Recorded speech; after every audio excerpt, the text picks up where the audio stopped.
En novembre 1941, dans la province de la Colombie-Britannique au Canada, a eu lieu la cérémonie de réouverture du South Fork Bridge dans la ville de Goldbridge. Nombreux sont les habitants à s'y rendre et une photo a été prise de la foule. Une photo très particulière. Au-delà du fait qu'elle soit un peu trop surexposée, un homme se démarque des autres à droite de l'image. Son accoutrement semble étrangement moderne, il ne porte pas de chapeau comme les autres, mais une veste avec un t-shirt représentant un M majuscule, des lunettes de soleil et une caméra dans ses mains. Pour certains, cette incongrue au look de hipster est la preuve de l'existence du voyage temporel. D'ailleurs, c'est comme ça qu'on l'a surnommé au début des années 2000 dans les forums sur internet. Le hipster time traveling. Littéralement, le hipster qui voyage dans le temps. C'est un exemple très connu de photos et de vidéos mettant en scène des gens qui ne semblent pas être en accord avec le style vestimentaire de l'époque. Sauf que les lunettes de soleil existaient déjà en 1941, sa caméra est un appareil portatif Kodak commercialisé à partir de 1895, c'est-à-dire un demi-siècle plus tôt, et le fameux M sur le t-shirt n'est autre que le logo du club de hockey de Montréal. Comment se fait-il qu'autant de gens pensent que ce type est un voyageur temporel? En fait, c'est parce que notre cerveau combine des époques avec des expressions, des mœurs, des modes de vie aussi, et quand on pense à une exposition dans les années 40, on a plutôt une image mentale des autres personnes dans la foule. Mais ça arrive de voir des gens qui sortent du lot, et comme ce hipster, qui n'en est pas un du tout d'ailleurs, est un petit peu en décalage avec son temps, certains y voient une coïncidence tellement grosse pour que l'explication la plus rationnelle qui soit, c'est que c'est un voyageur temporel. C'est le même effet psychologique que ceux qui voient un iPhone sur ce tableau du XVIe siècle ou ceux qui pensent reconnaître des objets du quotidien à la surface de Mars. Michael Stevens en parle très bien dans sa vidéo Illusions of Time, que je vous recommande chaudement. Mais après la mienne, hein. Et quand bien même si c'était vrai, tu découvres la possibilité de voyager dans le temps et tu décides de te rendre dans la cérémonie d'un pont dans un patelin paumé au fin fond de la Colombie-Britannique dans les années 40. À moins que ce voyageur temporel vient d'une époque où le voyage dans le temps était suffisamment démocratisé pour se permettre de se rendre dans des événements insignifiants de l'histoire qui, rien qu'à développer, là je pars dans les explications improbables. Il est bon ton de se créer des histoires de voyage dans le temps, et si cette photo prête à sourire aujourd'hui, certains exemples sont beaucoup plus débiles que ça, à se demander comment les gens voient ce qu'ils y voient. Est-ce que cette introduction est juste un prétexte pour vous parler d'expériences temporelles? Oui. Si vous voulez des vraies histoires de voyage dans le temps, je peux vous en donner. Des voyages dans l'espace-temps, et avec des effets secondaires un peu étranges. Voyager uniquement dans le temps n'a aucun sens, car selon la relativité d'Einstein, il est indissociable de l'espace. On parle donc d'espace-temps.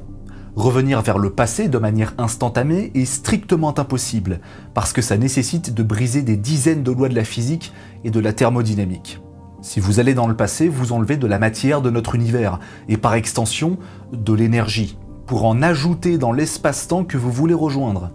Et rien que ça, c'est inconcevable. J'en vois déjà me dire que dans le futur, on trouvera le moyen. Non, c'est faux, c'est un argument qui n'est pas valable. D'autant plus que la communauté scientifique a eu soigneusement le temps de se poser la question ces dernières décennies. En revanche, on peut voyager dans le futur. Bon, on voyage tous un petit peu dans le futur quelque part. Mais le futur de manière instantanée, c'est pas possible. Par contre, on peut le faire plus vite ou plus lentement que le reste du monde. On utilise souvent une grille pour représenter l'espace-temps, mais ça tend à montrer que les astres sont bêtement posés dessus et y roulent comme des billes. Le tissu de l'espace-temps est en 4 dimensions, 3 d'espace, hauteur, largeur, longueur, et une dimension temporelle. Si l'orbite des planètes sont circulaires, c'est parce que la gravité du Soleil déforme les lignes de l'espace-temps. La Terre ne fait que suivre ces lignes, mais comme elles sont altérées par la gravité, la grille se contracte et notre planète effectue un tour complet. La gravité ne déforme pas que l'espace, mais également le temps. Il ne s'écoule pas de la même manière en fonction de votre déplacement ou de votre position. En d'autres termes, chaque personne, entité, objet, astre possède sa propre horloge personnelle, qui ne s'écoule pas de la même manière en fonction de notre position par rapport au centre de la Terre, ou du Soleil, ou des galaxies, des trous noirs supermassifs à l'autre bout de l'univers, etc. Notre horloge est toujours la même de notre point de vue, mais elle varie en fonction de ceux des autres. Le temps est relatif. Cet effet peut se retrouver dans la fiction. L'exemple le plus cité est Interstellar, qui pousse le concept de la dilatation du temps à l'extrême. En arrivant sur une planète proche d'un trou noir, la gravité de celui-ci est si forte que les protagonistes ont une horloge si décalée que chaque heure passée dans ce monde équivaut à 7 années terrestres. Dans la réalité, les changements sur Terre sont minimes, et ça n'affecte pas nos vies. Ou presque. Mais ça, j'en parlerai en fin de vidéo. En fait, on voyage tous à la vitesse de la lumière, qu'on appelle c, mais pas forcément dans l'espace à 300 000 km par seconde. En revanche, plus on s'approche de cette vitesse, plus on va enlever notre vitesse dans le temps pour ajouter de la vitesse spatiale. C'est pour ça qu'il est impossible d'atteindre la vitesse de la lumière. C'est parce que les photons qui se déplacent, si jamais ils avaient une conscience, leur dilatation du temps est infinie. Le temps n'existe plus à la vitesse de la lumière dans l'espace. Si vous n'êtes pas à l'aise avec tous ces concepts, je vous recommande les vidéos de ScienceClick sur le sujet, qui sont des références, ou simplement lire des bouquins sur la relativité. Une dernière chose, la Terre tourne sur elle-même en 24 heures, à 1670 km/h à l'équateur. Et cette rotation enroule très légèrement le tissu de l'espace-temps avec lui. Donc si vous vous dirigez vers l'Est, c'est-à-dire comme la quasi-intégralité des satellites artificiels, techniquement, du point de vue de la Terre, vous vous déplacez plus vite que si vous allez vers l'Ouest. Toutes ces déformations sont infiniment faibles avec la Terre, mais néanmoins mesurables. Avec un trou noir ou une étoile à neutrons, les effets sont beaucoup plus extrêmes. Bon, tout ça c'est super cool sur le papier, mais maintenant il faut réussir à démontrer que c'est vrai dans le monde réel, et pas seulement dans celui des mathématiques. On pourrait tout bêtement faire le tour du monde en emportant une montre avec nous, et ensuite on mesure le décalage de cette montre avec une autre qui est restée au sol. Ça paraît tout con, mais c'est exactement ce qu'ont fait deux physiciens en 1971. Joseph Haffel et Richard Keating veulent démontrer que Einstein a raison sur la dilatation temporelle, et veulent faire cette expérience. Mais pas avec des montres qui sont beaucoup trop imprécises. Non, il nous faut du vrai gros matos. Des horloges atomiques. Et rien que dans le nom, ça fait déjà plus sérieux. L'horloge atomique est le moyen le plus précis jamais conçu par l'homme pour mesurer l'écoulement du temps. On va pas faire un cours de physique quantique, mais pour vous expliquer brièvement, elle fonctionne avec le césium-133, un isotope naturel de l'élément du même nom, et qui est particulièrement stable. En recevant des ondes électromagnétiques avec une fréquence particulière, le césium-133 va changer d'état d'énergie, et réémet cette énergie absorbée en une fraction de seconde très précise, 1 sur 9 milliards 162 631 770. Et ces transitions sont mesurées et permettent de calculer la seconde avec une précision de presque un 10 milliardième de seconde. Typiquement le genre d'équipement que Haffel et Keating veulent. D'ailleurs, c'est quand même beaucoup plus précis qu'un simple chronomètre que l'on peut acheter dans le marché. Avec un budget de 8 000 $, ce qui est quand même finalement pas très cher pour une expérience de ce type, ils vont louer des horloges atomiques et toutes les synchroniser. Une va rester au sol à l'Observatoire naval de Washington. Les autres vont faire le tour du monde. Littéralement. Ils prennent suffisamment de billets d'avion pour faire 2 fois le tour de la planète.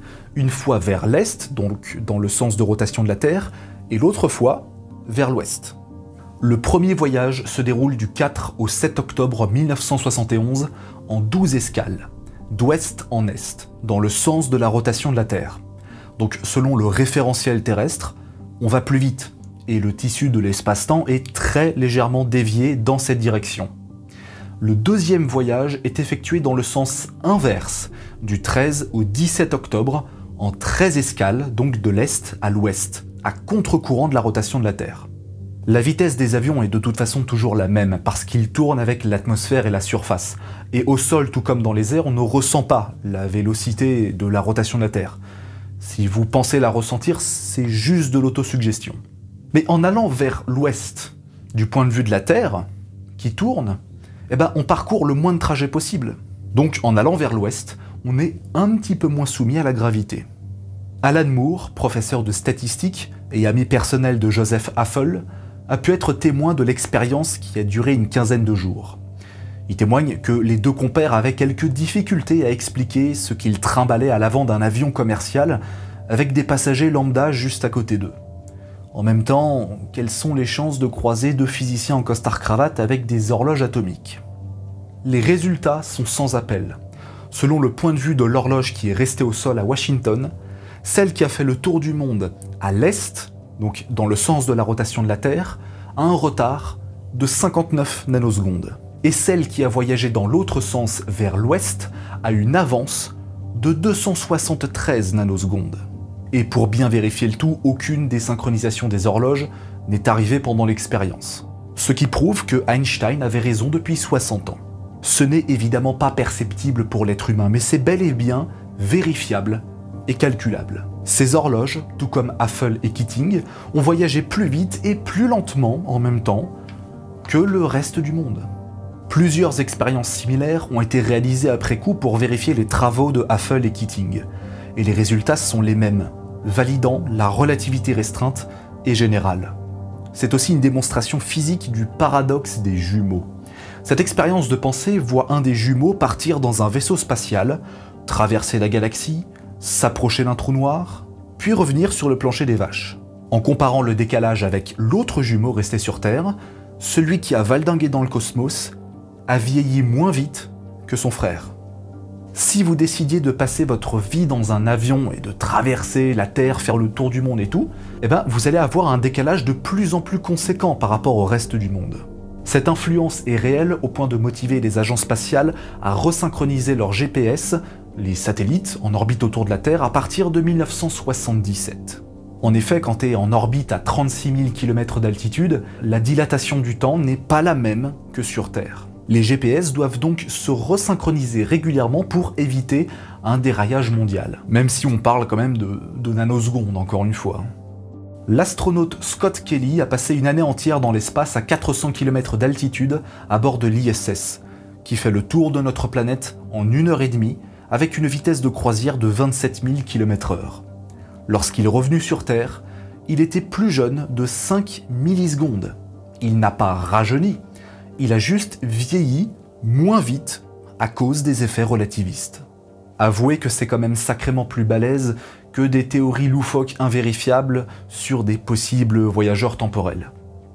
En attendant de survoler un trou noir, vous pouvez toujours vous abonner à la chaîne, partager mon travail, mettre un petit pouce bleu, un commentaire, activer la cloche et regarder les autres épisodes. À la prochaine!